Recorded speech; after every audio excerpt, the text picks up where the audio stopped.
Hulk versus Wolverine. On a compris que vous déteniez les droits de Marvel, Disney.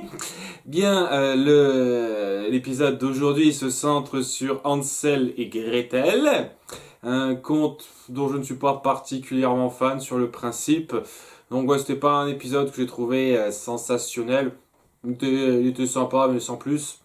Voilà, donc dans le passé, Hansel et Gretel vont dans les bois aider leur père, parce qu'il est bûcheron, j'imagine, en allant ramasser du petit bois pendant qu'il s'occupe des gros arbres. Et dans une scène qui laisse clairement présager ce qui va se passer.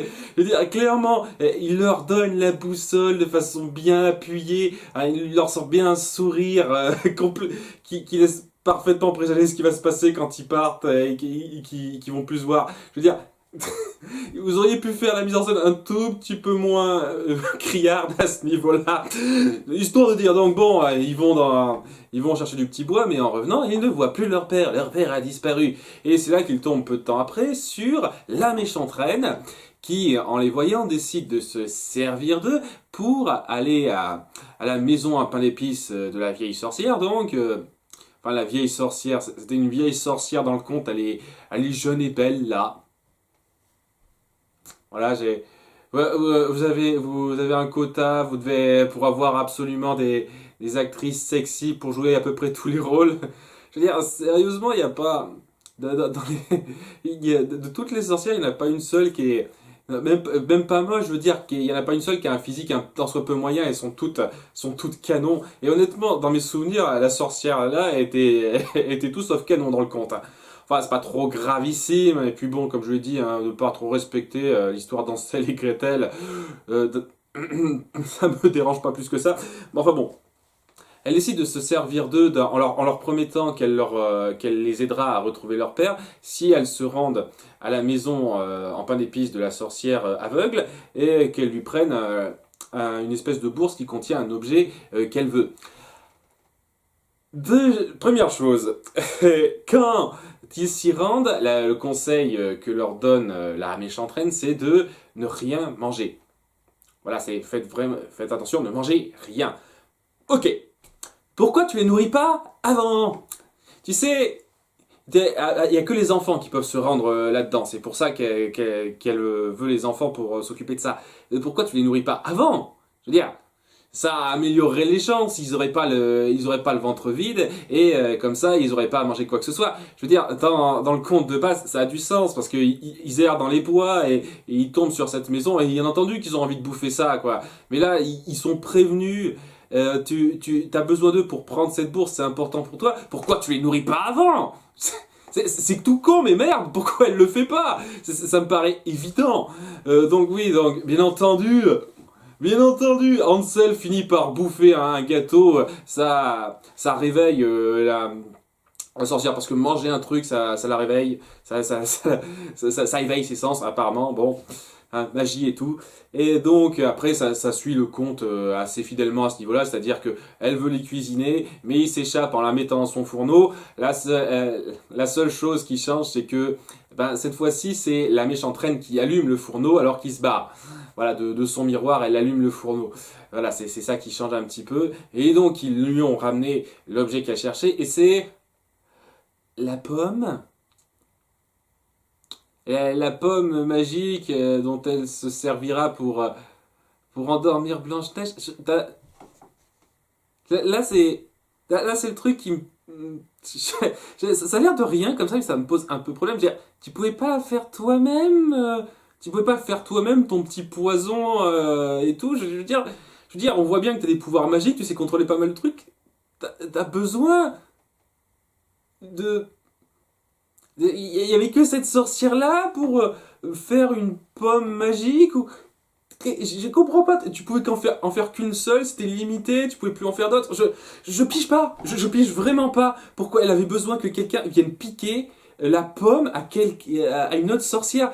Je veux dire, je comprends très bien pour le maléfice qui va engloutir tout le pays des contes de fées, c'est compréhensible qu'elle n'ait pas le pouvoir de gérer ça, mais une pomme empoisonnée, bordel de merde! Elle peut pas s'en faire une elle-même! Je comprends pas, sérieusement.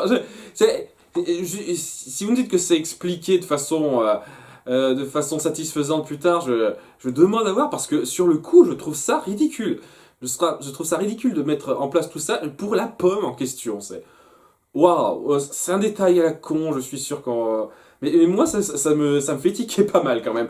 Mais bon, donc ils ont amené la pomme à la méchante reine, mais elle leur propose de vivre avec elle parce que, d'après elle, leur père les a sûrement abandonnés. Mais non, ils veulent retrouver leur père et il rejette sa proposition et elle le prend pas mal, sachant que on découvre aussi que c'était elle qui avait capturé leur père pour leur donner cette impression d'abandon et pour les manipuler afin qu'ils aillent chercher la bourse chez la sorcière aveugle. Sachant que techniquement c'était pas si compliqué à faire, du moment qu'on bouffe pas, quoi, il y a qu'à venir quand elle dort, on lui prend rapidement sa bourse et on se barre, hein.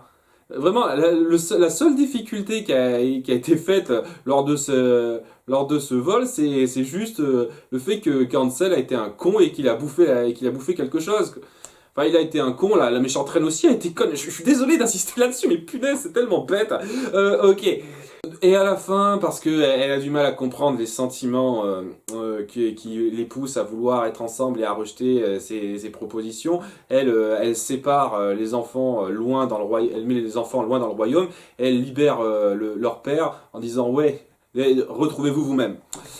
Bien, donc ouais, c'était le pire flashback jusqu'à présent pour moi, celui-là. Pas tant dans ce que ça voulait dire, parce que dans ce que ça voulait dire, on voit le côté cœur de pierre, quelqu'un qui a du mal à comprendre les sentiments familiaux auprès de la méchante reine.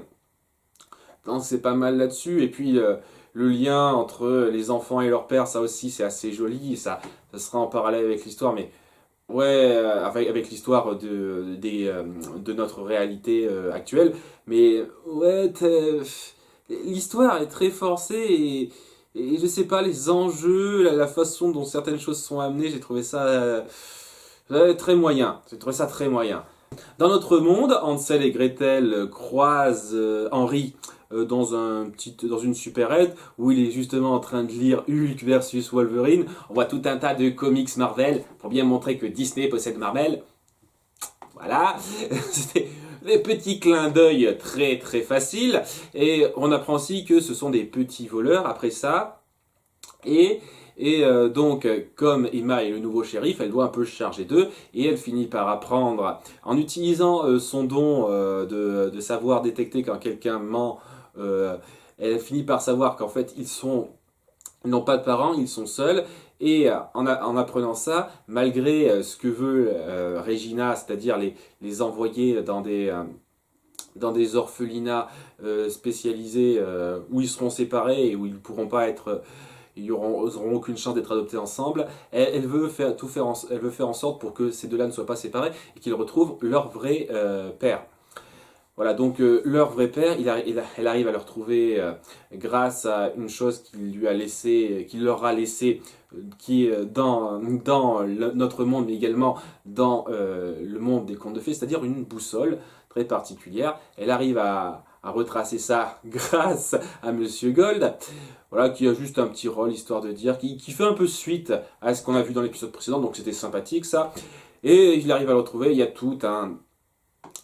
toute une petite, un petit drame autour du fait que oui, le gars qui n'était pas du tout au courant qu'il a eu des jumeaux et qu'il l'apprend maintenant, eh bien, il est un peu déphasé, il n'arrive pas à se décider et pour lui, et au début, il rejette ça, mais à la fin, grâce à une manipulation assez subtile d'Emma, c'est-à-dire elle nous fait le coup de la panne étant donné que le mec est un garagiste réparateur, bien entendu, elle nous fait le coup de la panne et il est obligé de venir et c'est là qu'il se voit forcé de rencontrer ses enfants et qu'il l'accepte au bout du compte de les élever.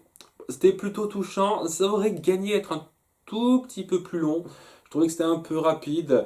Et étant donné que ça sent un peu les personnages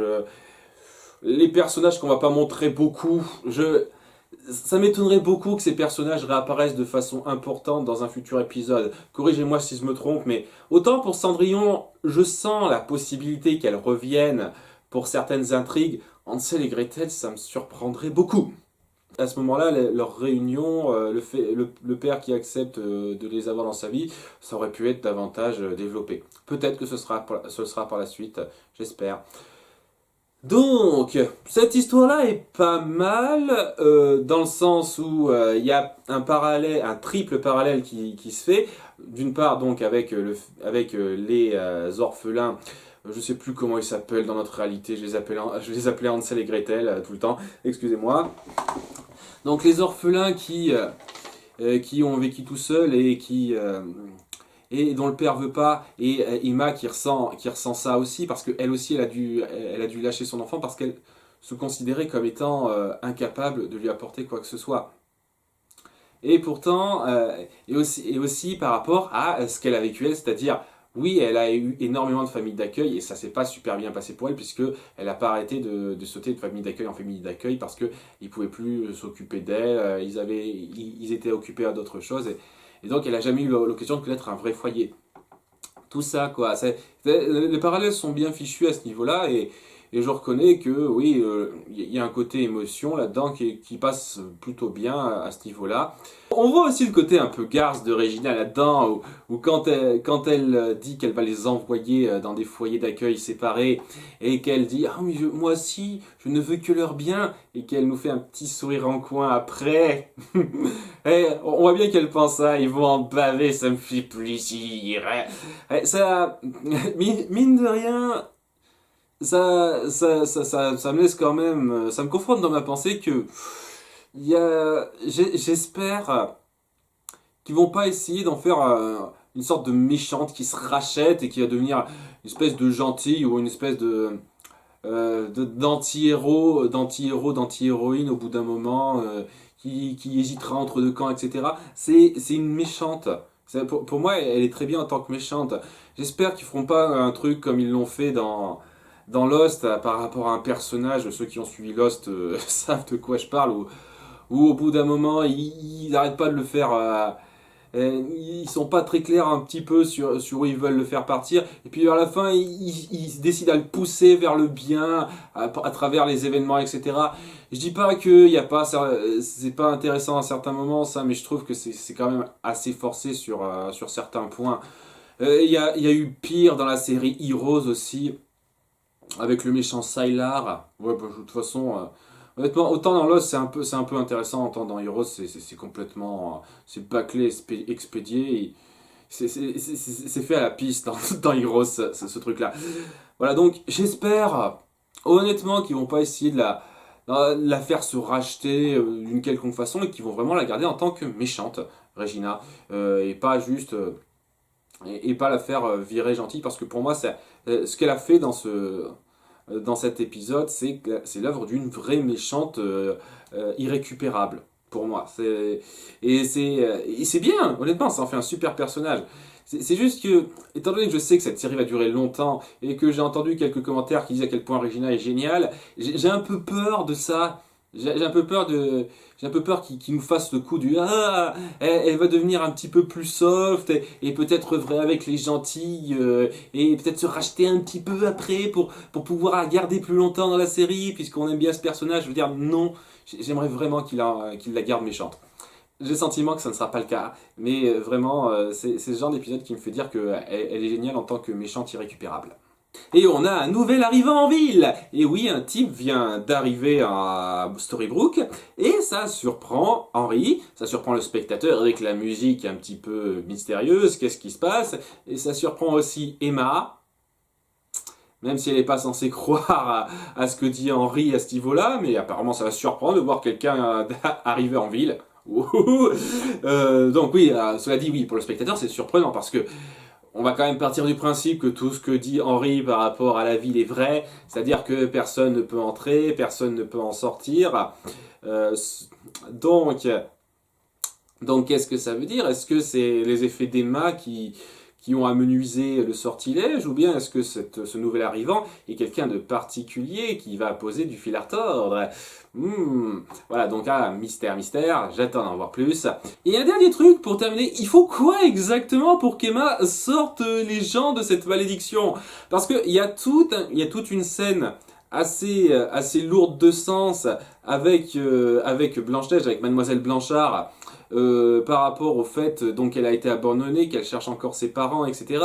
Ils ont toute une discussion là-dessus. Il y a Mademoiselle Blanchard qui voit la couverture dans laquelle elle a mis sa fille, c'est-à-dire un souvenir très fort de sa fille Emma, le dernier grand souvenir qui l'a marqué avant de passer à sa nouvelle vie. Et ça l'a fait à peine tiquer. Quand je dis à peine tiquer, c'est vraiment à peine tiquer. Je veux dire, je me serais attendu peut-être au moins un petit flash rapide, un truc comme ça, mais non, même pas. Il faut faire quoi en fait pour les sortir de cet état-là? Il faut faire comme pour Graham, il faut leur rouler une pelle à tous. J'attends de voir comment elle va faire ça avec Ruby, moi, parce que je suis très impatient de la voir sortir Ruby de sa transe. Mais ouais, c'est. Je sais pas si après on nous sort un truc comme quoi, ah, elle a fait appel à ses émotions fortes, ses attaches fortes avec Emma pour la sortir de là, Blanche-Neige, je me dirais, ouais, quand même, quoi. Il s'est passé un truc assez fort là et il y a rien qui s'est passé réellement, donc voilà, c'est ça qui me. Ça me turlupine un petit peu, voilà, un tout petit peu. Et c'est pas gravissime, hein. Hein, c'est juste histoire de dire. Et quoi qu'il en soit, oui, c'est pour l'instant le moins bon épisode de la série pour moi. Il est pas affreux ou quoi que ce soit, il est sympatoche, mais vraiment sans plus. Il y a un peu trop de facilité, des trucs un peu trop gros pour que pour que je trouve que ce soit un tant soit peu extraordinaire. Mais ça se regarde. À bientôt pour le prochain épisode. Ciao!